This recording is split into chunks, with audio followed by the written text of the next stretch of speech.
നോക്കിയാൽ മാനവരാശിക്കുള്ള സന്ദേശങ്ങളും പാഠങ്ങളുമാണ് സ്വന്തം ജീവിതത്തിലൂടെ നമുക്ക് പകർന്നു നൽകിയിട്ടുള്ളത്. ശത്രുക്കൾക്ക് പോലും അംഗീകൃത വ്യക്തിത്വമായിരുന്നു ലോകത്തുള്ള അചേതനമായ എല്ലാ സൃഷ്ടിജാലങ്ങളോടും കരുണാർദ്ര ജീവിതമായിരുന്നു നയിച്ചിരുന്നത്. ശ്രദ്ധേയമായ ഒട്ടനവധി ചരിത്ര സംഭവങ്ങൾ അവിടുത്തെ ജീവിതത്തിൽ നിന്നും നമുക്ക് ഒപ്പിയെടുക്കാനാണ്. തള്ളപ്പക്ഷം നിന്ന് അടർത്തിയെടുത്ത കിളിക്കുഞ്ഞിനോടും മർദ്ദിക്കപ്പെട്ട ഒട്ടകത്തോടും നിസ്സാരമെന്ന് നമുക്ക് തോന്നിയേക്കാവുന്ന ഉറുമ്പിൻ കൂട്ടത്തോട് പോലും എങ്ങനെ സമീപിക്കണമെന്ന് കാണിച്ചു തന്ന നേതാവ്. തൊഴിലാളിയോടും മുതലാളിയോടും അയൽവാസിയോടും അതിഥികളോടും കുട്ടികളോടും വിധവകളോടും എല്ലാം എങ്ങനെ വർത്തിക്കണമെന്ന് ആ ജീവിത രീതിയിൽ നിന്നും നമുക്ക് ഗ്രഹിക്കാനാണ്. അവിടുത്തെ ബാല്യവും കൗമാരവും യൗവനവും മധ്യവയസ്കതയും സത്യസമ്പൂർണതയുടെ പര്യവസാനവുമായി ഒരു പ്രവാഹം കണക്കെ പരന്നൊഴുകിയ പ്രകാശത്തിന്റെ ഉജ്ജ്വലമായ ദീപശിഖ ആധുനിക ജനതയ്ക്ക് മുമ്പിലും വഴിവെളിച്ചം വിതറുകയാണ്. ശത്രുക്കൾക്ക് പോലും അംഗീകൃത വ്യക്തിത്വമായിരുന്നു സഹോദര സമുദായത്തോട് യാതൊരു വിവേചനവും അവിടുന്ന് കാണിച്ചിട്ടില്ല.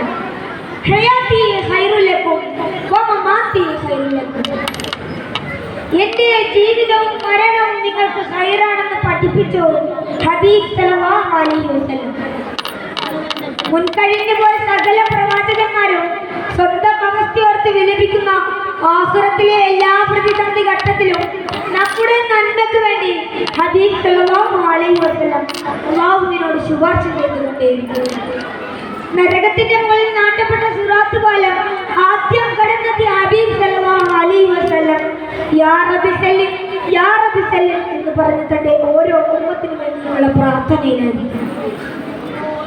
ലോകത്തിൽ വരെ എവിടെയെങ്കിലും കാണാൻ കഴിയുമോ പ്രിയമുള്ളവരെ നമുക്ക് ഇതുപോലൊരു നേതാവിന്? നമ്മെ ഇത്രയധികം സ്നേഹിച്ച മുത്തുനബി സല്ലല്ലാഹു അലൈഹി വസല്ലമയെ നാം തിരിച്ചും സ്നേഹിക്കണം. എങ്കിൽ മാത്രമേ നമ്മുടെ ഈമാൻ പൂർണ്ണമാവുകയുള്ളൂ. സിനിമാ നടന്മാരെയും സ്പോർട്സ് താരങ്ങളെയും അനുകരിക്കുന്ന പുതുതലമുറക്ക് അന്തമാണവൻ അഹബബത്ത, നീ ആരെ സ്നേഹിച്ചോ നീ അവരോടൊപ്പമായിരിക്കുന്ന തിരുവചനം ഒരു താക്കീതാണ്. കാലപ്രവാഹത്തിന്റെ ഗതിയൊഴുക്കിലും തിരുനബി സല്ലല്ലാഹു അലൈഹി വസല്ലമയുടെ സ്നേഹവഴികളിൽ ചെല്ലിടമങ്ങാതെ തിരുച്ചര്യകൾ മുറുകെ പിടിച്ച് ജീവിക്കാൻ നമ്മെല്ലാം ആദ്യം തുറക്കട്ടെ. ആമീൻ എന്ന പ്രാർത്ഥനയോടെ ഞാൻ എൻ്റെ വാക്കുകൾക്ക് വിരാമം കുറിക്കുന്നു. അസ്സലാമു അലൈക്കും വറഹ്മത്തുള്ളാഹി തആല വബറകാതുഹു.